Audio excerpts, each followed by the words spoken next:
Hey, I'm Amanda from Trifecta Fitness. We're proud to be Clarksville's new Get Fit headquarters. Trifecta Fitness is a state-of-the-art spin and strength training studio. Our spin studio is truly one of a kind in this area, complete with 20 state-of-the-art live fitness bikes and an incredible sound system. Our strength training is done in small groups of 6 or fewer, and all of our strength and spin classes are scalable for every level of experience. Come see us in the heart of Clarksville, just behind MAPCO at the corner of Old Trenton Road and Wilma Rudolph Boulevard. Call us for more info at 931-542-6265 or download our Trifecta Fitness app for a full list of upcoming classes.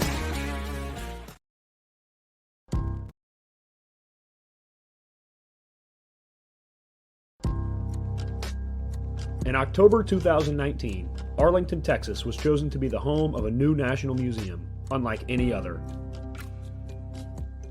The National Medal of Honor Museum will be a unique home of military history. The 100,000 square foot museums will house exhibits, archives, and artifacts relating to the 3,500 U.S. troops who have been awarded the medal, the nation's highest honor for valor in combat. The museum will have 31,000 square feet of galleries dedicated to U.S. troops who have received the award. The museum CEO, former Navy SEAL and NASA astronaut Chris Cassidy, said the museum will focus on education as much as preservation. The building will have 5 areas dedicated to Medal of Honor winners from the Army, Marine Corps, Navy, Air Force, and Coast Guard. The main gallery will be located in a central plaza under a 25,000 square foot slab of steel, which will appear to be suspended in midair. It will be supported by 5 pillars. Black Rifle Coffee is a corporate sponsor of the museum, as are the Dallas Cowboys. The museum's board also includes over a dozen major corporations and 6 Medal of Honor recipients, including David Bellavia, Patrick Brady, and Britt Slabinski. Army Staff Sergeant Bellavia was awarded the medal for clearing an entire house by himself on November 10, 2004, as a squad leader in support of Operation Phantom Fury in Fallujah, Iraq. He killed 4 enemy fighters and wounded a 5th in close quarters battle. Army Major General Brady flew and coordinated the evacuation of 51 seriously wounded men during a firefight in Vietnam in January 1968. Slabinski, a Navy SEAL chief and team leader, led a rescue team of SEALs during Operation Anaconda in Afghanistan in March 2002. Slabinski and his team flew to a mountaintop ambush site to rescue Petty Officer First Class Neil Roberts, who had fallen from the back of a helicopter. Slabinski led the team through almost constant combat against an entrenched Taliban force. Along with the board members, former presidents Jimmy Carter, Bill Clinton, George W. Bush, and Barack Obama serve as honorary directors. The museum is expected to open to the public in late 2024.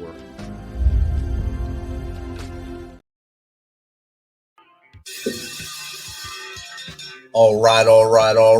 Welcome back. MisFitNation.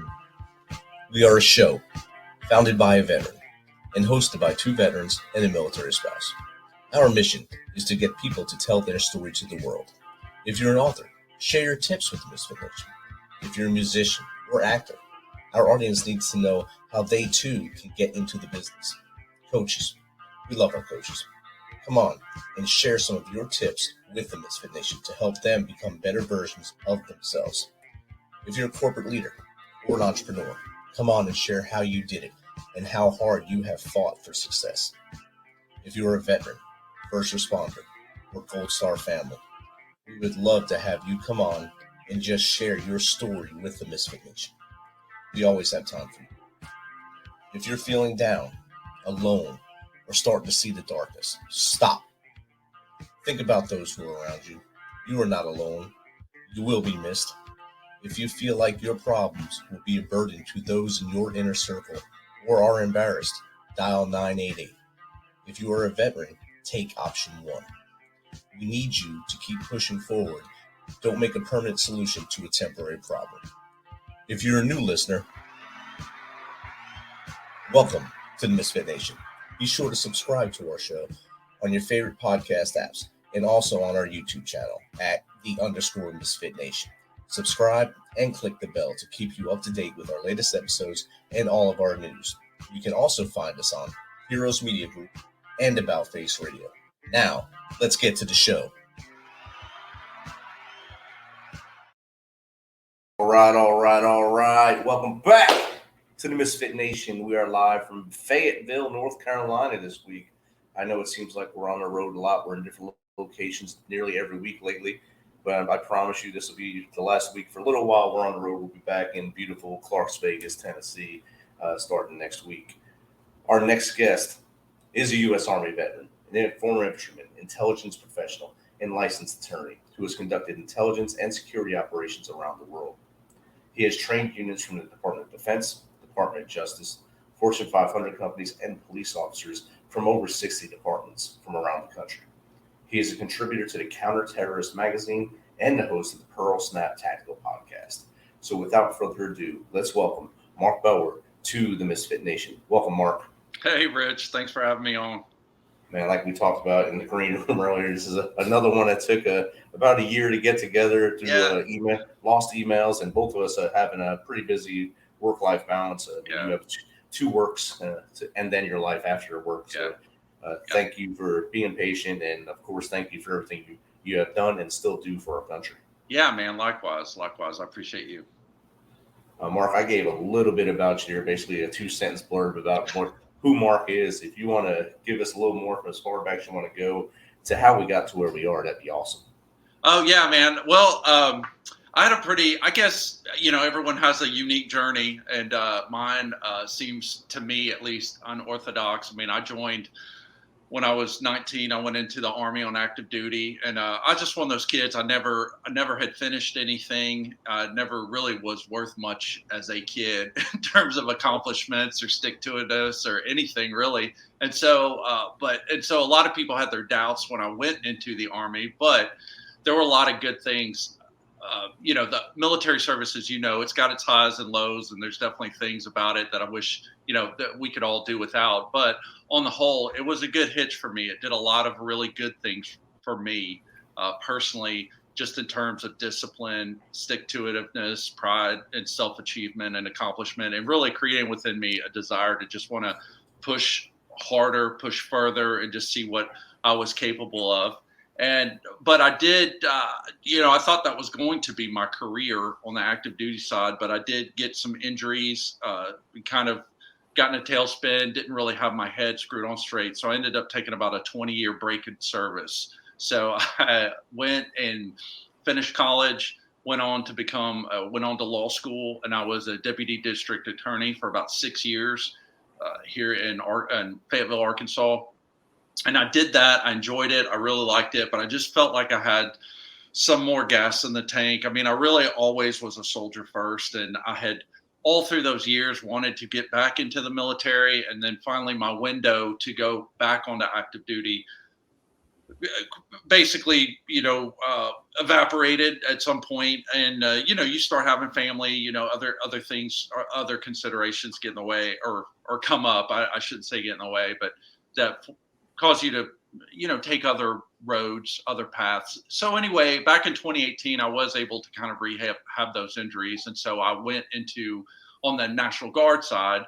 So I stayed infantry. So I'm like one of the oldest dudes in the National Guard, probably especially as an E6. I'm probably the oldest E6 in the National Guard, but I'm still running and gunning. I like it. I just finished a temporary active duty stint as an infantry instructor. So the Army, your listeners may or may not be interested in this, so I'll make it brief, but the Army as a whole has kind of gone to a one schoolhouse system, meaning there was a time where I think the active duty guys kind of went to classes with active duty, and National Guard guys had their own kind of classes. But I think after the GWAT, they wanted to kind of integrate the training together more and streamline more to make sure that Private Joe, who's in the reserves, is getting relatively the same type of training as Private Smith in active duty. And the one way to make sure that is just combine it all. And so we are a regional schoolhouse. And so we handle anybody wanting to reclass into the 11 Bravo, which is the infantrymen, or the 11 Charlie series, which would be the mortarmen. Anyone who wants to reclass their MOS. So MOS being your method of specialty. So if you have a job where you were a cook or you were an armor guy or intel guy or whatever your MOS was, and you decide you you made a mistake and you want to be a infantry guy, a grunt. So I'm sure you should probably have to medic first. Once you pass that, then if you want to reclass, we are one of the schoolhouses where you can do that. Then we also run the Advanced Leaders course, which was a professional military education course, which is required for when you go from E5, which is sergeant, to E6 staff sergeant. So we run those. There's some other courses and stuff we do. We have a sniper school there, but I'm not affiliated with that, but it is in part of the battalion I'm in. So that's kind of what I'm doing there. Military side, love it. Absolutely love it. It's really an honor that I can still do that at my age and still contribute. And, to date now, I've already had really a high honor of training dudes who have come in, become 11 Bravo certified and have deployed, that are doing real world missions and operations right now as we speak. So it's pretty humbling, pretty sobering when you think about what you're doing, that and really making sure that I want to be the very best I can be, because these guys are going to take that knowledge and potentially use it to save their lives or somebody else's life and to accomplish that mission. So that's on the military side. So around 2013, when I was sitting, kicking rocks in my office as an attorney, I decided, man, there's just something more I wanted to do. Always kind of wanted to have a business. And really what brought it to a head was being a prosecutor, right? I didn't get involved until somebody had gotten killed, someone gets robbed, it's always after the fact. And I would have victims of crimes that would be in my office, and maybe they're got a guy who they're afraid of, or hey, my daughter's boyfriend is stalking her, and we've got a protection order out on him, but we're scared he's going to do something. What can I do? And I really didn't have an answer for that. I mean, as a prosecutor, as a representative of the state, I didn't really have a lot of good information. And so kind of thought about, well, my background and what I really love to do, kind of the running and gunning and kind of transmitting that knowledge to people to make them more self-reliant, to kind of get ahead of so they wouldn't become a victim. And so I started my business, my company, which is a security training and consulting company. And I've been pretty fortunate to do the things kind of that you read about in the bio, which has been a really pretty exciting ride. Ownership of a business has its highs and lows there too. So there's some days you just want to go swing a hammer or swing a hammer at something instead of doing what you're doing. But I will say the one thing that keeps me at it is just the relationships I've made along the way. I mean, a lot of folks that come to our classes, they're repeat customers. We travel around to different states. And I mean, some of these people really have become like my family. And so it would be hard to give that up, because then that would mean you don't get to see your family anymore every year when you hit those places. So that's kind of it in a nutshell, where I've been and where I've gone to. So I would just recommend to anybody who, if they feel like they have an inclination to do that, do it. I mean, don't let the fact that maybe there's something that you wish you would have done in terms of your military service, or if you didn't do military service. I mean, if you have the skill, right, and you can replicate that in your students, then that's what's important. If you can get people results. So I'd say go for it, but it's a wild ride. I will say that though. So you got to get your mind right if you're going to do it, but you can do it. It definitely is a wild ride once you start working for yourself instead of working for someone else. Yeah. And I mean, you said a lot of good things there. I don't think you're the oldest National Guard guy by a long. Me and Jake, who's one of the listeners right now, we travel the country training soldiers, and we've seen some elderly statesmen out there. So. Yeah, there's a few guys out there, man, that they'll. And since a lot of them don't want to move from that original Guard battle assembly area, they don't move up in rank because they're afraid they'll have to leave the unit. So they're in their 50s as a sergeant E5. So. Yeah. So I think you might have them beat, but I don't know. That is true. I mean, at least in my state, they're kind of. I remember when I was in, long time ago, before I had my big break in service, there definitely were some of those guys who stayed E4 for 15, 20 years or E5s. But at least in my state, I don't know about the other ones, but they're kind of fixing it so you can't do that. You have a certain amount of time you need to promote. I don't know what exactly the rules are, but I think they are trying to weed that out because, it is what it is. You kind of got to move up or get out at some point. I mean, you don't need 60-year-old E4s. Exactly. We just don't. So. Jake just chimed in and said he met a 45-year-old specialist just last week. So. Oh, man. Well, all right. Maybe there's hope for me. So. Yeah, so you're not at the top of the list yet. All right. So, being an attorney, did you ever think about going back into the Army as an attorney instead of going back as a grunt? Yeah, I mean, I literally get asked that question all the time. I still get questioned from dudes in my unit. They're like, "What are you doing here, man?" Sometimes, especially when something is really sucking wind. But yeah, I have thought about it. I mean, I think in some ways, first of all, you'd make a lot more money. Second, I think in some terms, life would be a little easier, for sure. But the fact is, it's like I said, I mean, I want to, as long as I have gas in the tank, man, I want to keep doing what I'm doing. I want to keep running and gunning. And I think at some point, when I can't do that anymore, if I have the opportunity where I could serve in a JAG position, then maybe I'll avail myself of that. But for right now, I'm just going to run it into the ground until she can't go anymore. So until they tell me to quit or my body quits on me, one or the other. That's probably what's going to happen first. The body's going to say, "Hey, man, let's throw this flag up and go do something a little easier on my joints for a little bit." And then you go back to that fun stuff. Yeah, exactly. Yeah.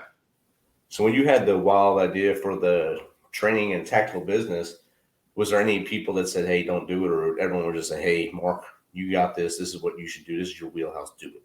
No, I was very naive. It is probably a good thing. I was very naive about that whole culture at the time. If you think back to like 2013, I mean, YouTube was probably just kind of really coming into its own. And I really hadn't watched a lot of YouTube. And same thing with like Instagram was kind of coming online. And I mean, before the longest time, Facebook was kind of the only game in town. So as far as like the social media and the personalities that are out there, they were there, but not like it is now. You know what I mean? So I really didn't know a lot about that community. I just knew, look, I had an intel background. I had the infantry side of it, and I wanted to, and then all my experience with like law enforcement and stuff like that. And I just wanted to kind of combine and try to help people better protect themselves. So I didn't really know about all of the theatrics and the drama that goes on in the 2A and the shooter community. I just really wasn't aware of it. And I just started doing it, and I really didn't know any better. So I've learned some things the hard way, for sure. But I think maybe in some respects, it was probably best that I didn't know really the lay of the land, because maybe I would have gotten intimidated, or maybe I would have been like, "Oh man, everybody and their mom's running a shooting company. Why should I do this?" But no, I think that there's room for everybody, man. There are, especially if you look, I forgot what it was with the COVID statistics, but something like 10 million new gun owners or something like that. I can't remember and that's just the new ones. That's not even talking about the existing ones. Man, there's not enough, and those people aren't all getting trained like they should be. So, I don't think there's enough qualified gun instructors out there. So I think there's room for everybody. And if you think that, there's not a spot for you, as long as you are good, if your stuff's locked down tight, you know what you're doing, there's room for everybody. Exactly. I like what you put up there. So many people bought guns during that fear moment from late 2019 through about 2022. So many people became new gun owners, but many of those new gun owners just know that they have a gun and they have a magazine that has rounds in it. Right. Those are the same people that when they pull their weapon out, are going to shoot themselves in the leg or shoot their hand as they're trying to load it. Right. And then we'll see that YouTube video. We won't see exactly. We won't see the video that's saying, hey, you should get trained. We'll see the laughing video of this guy pulling out a weapon and shooting himself. Oh, yeah. And that's where guys like you need to come in and help them out. And I think that's, I mean, like you said, there might be a lot of people in the pool, but you got to be good at what you do to make sure you can keep swimming. Yeah, exactly.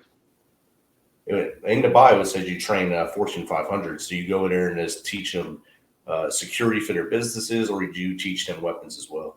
It could be. It's whatever they want. I think most of the stuff with like the business end. So I've got 3 buckets, I guess, if you will, as far as the way I disseminate our training program. So we've got the law enforcement component, where most of that will be like counterterrorism, which we don't do as much of that as we did back in the day when all the lone wolf stuff was like always in the news. I mean, that stuff is still there. People think it's gone away.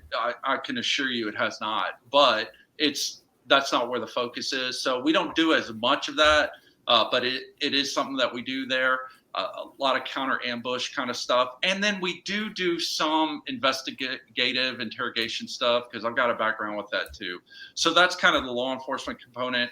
And then on the civilian side, it is all of your tactical firearms, your combatives, your weapons tactics, all of that kind of stuff.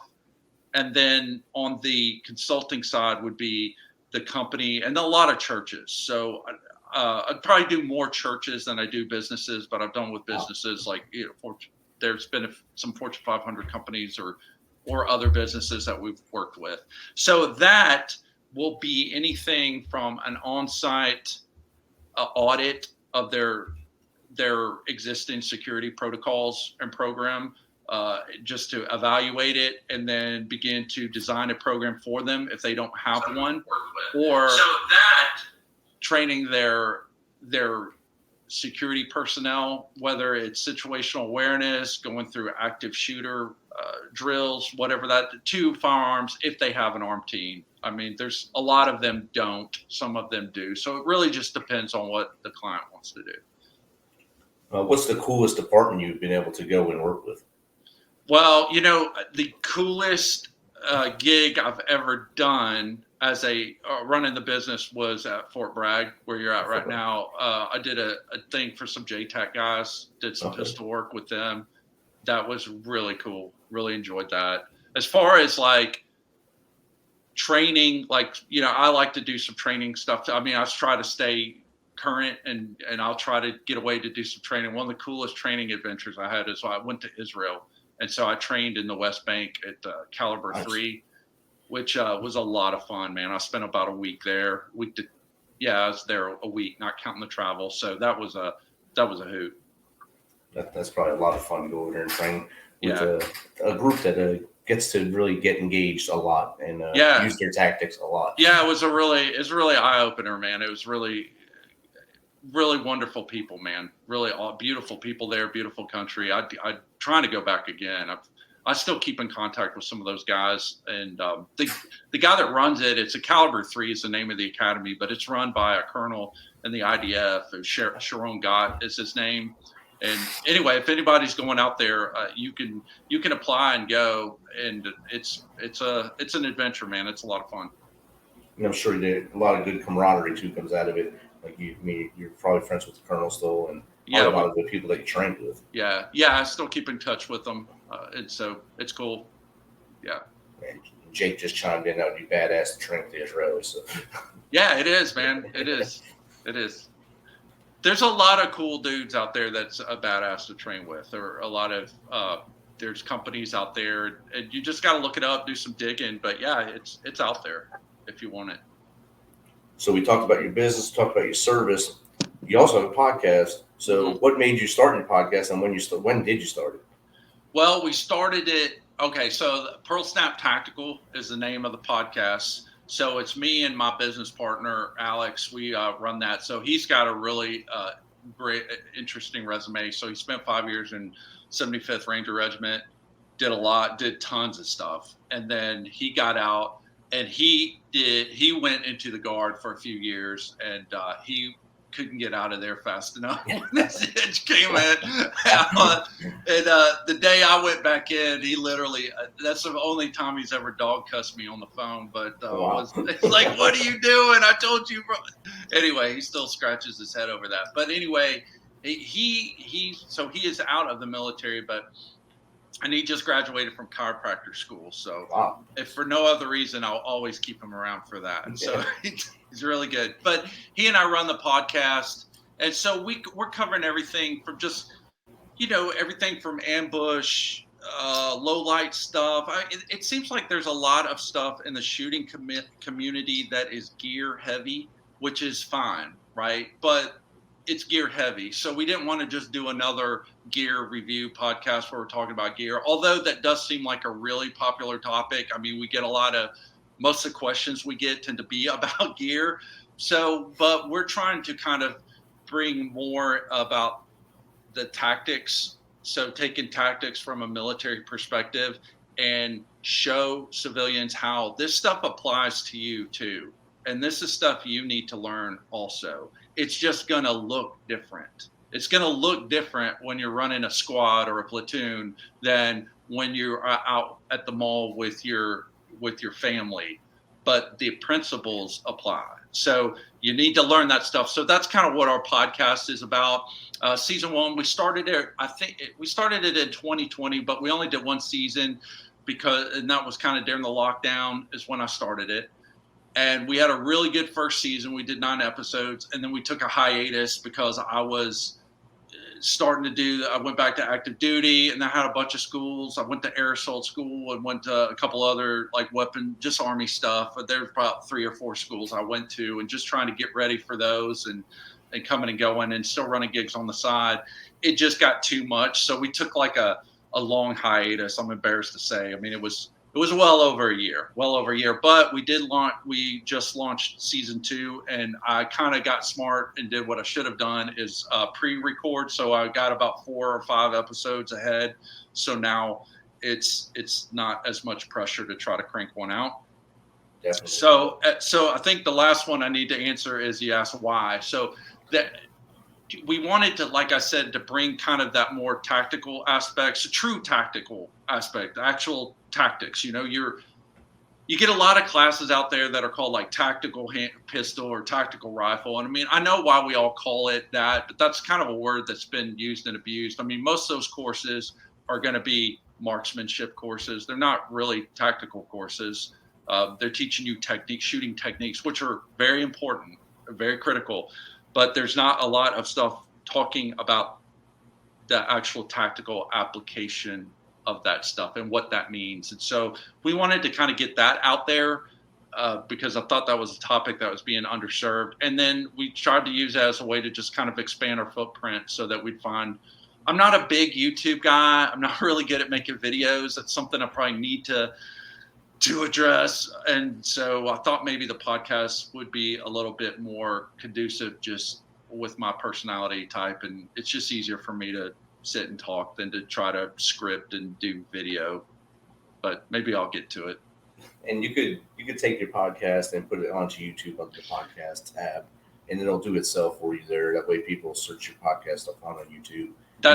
Also link back to your business. Yeah, that's the next step. We're going to do that, get that done here in the next week or 2. So yeah.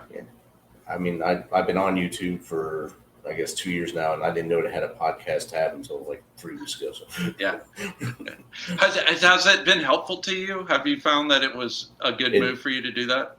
Yes, 100% a good move. It was one of my guests told me I need to get on YouTube, and I took his advice, and bam, it skyrocketed. Really? Okay. Yeah. Well, good. Good to know. Good to know.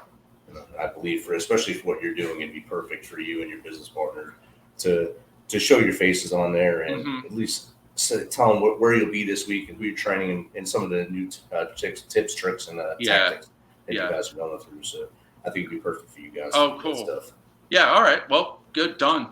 So that's easy. There you go. So, Mark, how does someone get in contact with you?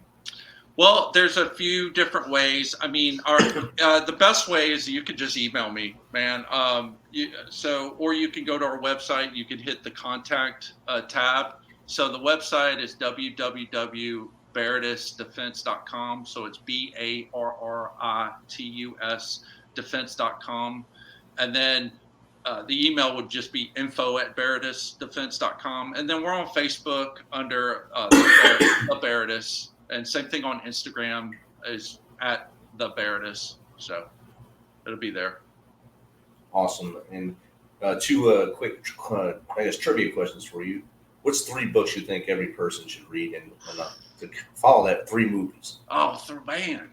Well, I do, man. I read a lot. And so in the pre-show, you gave me 2 books already. So yeah. Oh, yeah. So, man, I guess it's hard. It depends on like what the topic is. So if it's like for your protection, like if it's about like self-defense or that kind of in that frame, I definitely read The Gift of Fear by Gavin de Becker. So I think that the most powerful weapon you have is the one between your ears, is that computer between your ears, your brain. That is the most important asset you have, bar none.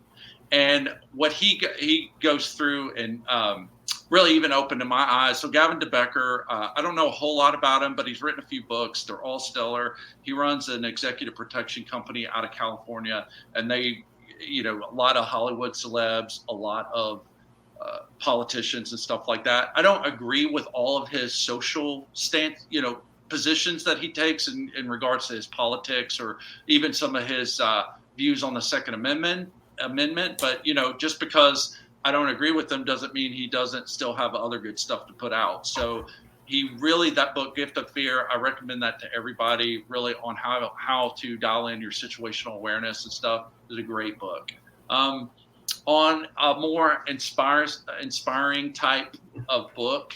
So I love classics like ancient literature and things like that. So I will geek out on the Iliad, Beowulf, the Eddas, which is kind of the Norse mythological milieu. I go crazy on that stuff, man. I absolutely love it. I can't get enough of it. So I recommend that if you're really looking to kind of develop that warrior mindset and that warrior spirit.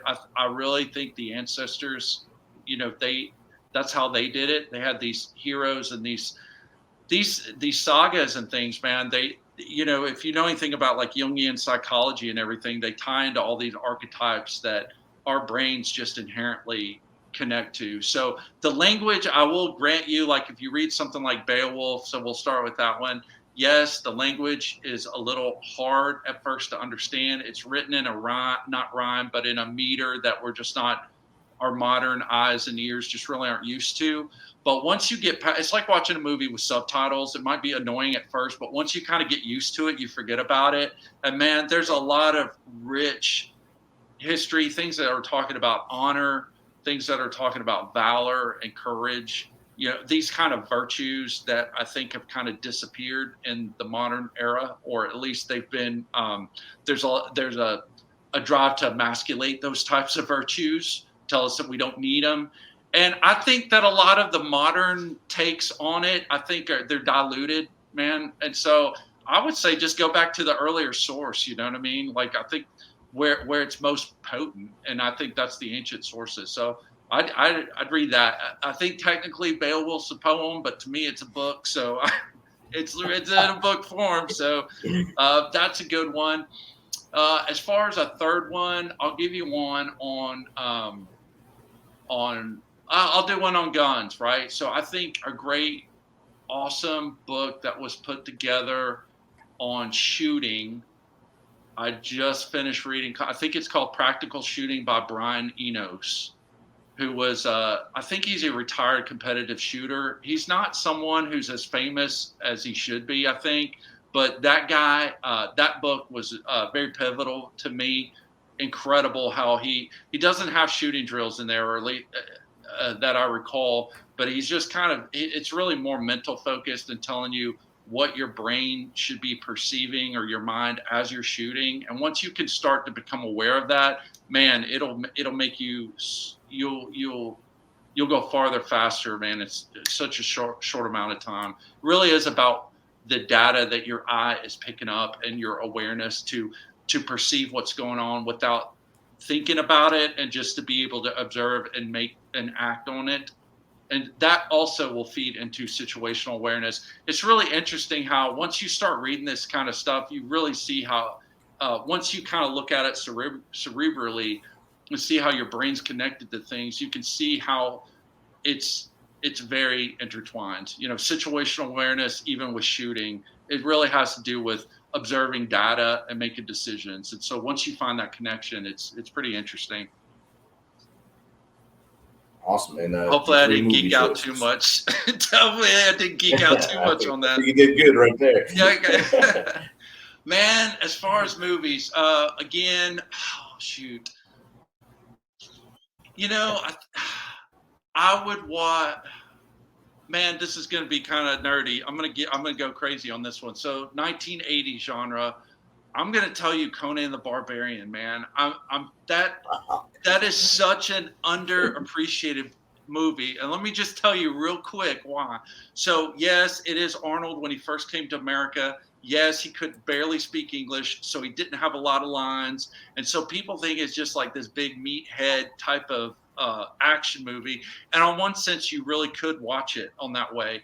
But man, if you have ever read any kind of Nietzsche or that kind of stuff, bro, that is a textbook, like Nietzsche's Uberman. You know, if you know anything about that, that is just the quintessential, like this dude who, if you just look from the story, I mean, it really is the hero's journey. This guy has been, all right, his village has been raided. His parents have been killed. He's been sold into slavery. He's been basically raised like a work mule. You know, he's been worked like a rented mule his whole life until, you know, he's set free. But during this time, man, this guy is just channeling the hatred and the thirst for revenge is being channeled in a sense to developing himself. And then he goes on this epic quest to really find the dude who killed his parents. And you see him, you know, he meets his comrades along the way, but it's really about the hero's journey and then coming in and overcoming everything and overcoming all adversity. And like, there is no excuse. Oh, your parents are dead. Okay. You were, you know, enslaved. No excuse. You know, it's like, all of the onus on your success and your ability to thrive or to make anything of yourself really sets on your shoulders. I think that's what that movie tells me about it. And that there's just simply no excuses. Yes, there are bad things that happen to you. There are things that occur that are outside of your control and that are not fair. But ultimately, at the end of the day, there's only one person that can change that. And you can't look to somebody else. You have to find it within yourself. So that's one. I'll make it the other one. Just Last of the Mohicans, the one with Daniel Day-Lewis. Love it. It's awesome, beautiful, great part of American history. And then, man, if you just want a mindless, man, Dumb and Dumber, man. There you go. I don't know. It's that's about as mindless as they come, right there. Yeah, if you just want to go from something that's not too heavy to just mindless, something stupid that'll make you laugh. I mean, how can you top that? That literally is a classic. So, and if you can't laugh at that, you have problems inside. Yeah, you do. You really do. Mark, thank you. Thanks for sharing your choices. It was amazing. I mean, the 3 books, we got them written down. We'll put them in the notes. 3 movies, 3 different, completely different types of movies. So awesome picks on those. Yeah. And Arnold still doesn't get a lot of lines in his movies now, but that's probably a good thing. But he's still pumping them out. So he really is. Yeah, he is. Yeah. So thanks again for being patient and letting us finally get together after about a year of getting this thing going. Yeah, likewise, man. Rich, I really enjoyed it. Thanks for having me on. We'll have to have you on to the Pearl Snap. Awesome. Just send me the link and I'll get on your calendar. Awesome. Thanks, brother. Yeah, thank you. Thanks for checking us out and being a part of the Misfit Nation. Don't forget to visit our website at themisfitnation.com. It's themisfitnation.com to catch up on all of our episodes and also to get some of that great Misfit Nation gear. As always, be humble, stay hungry, and keep hustling because we are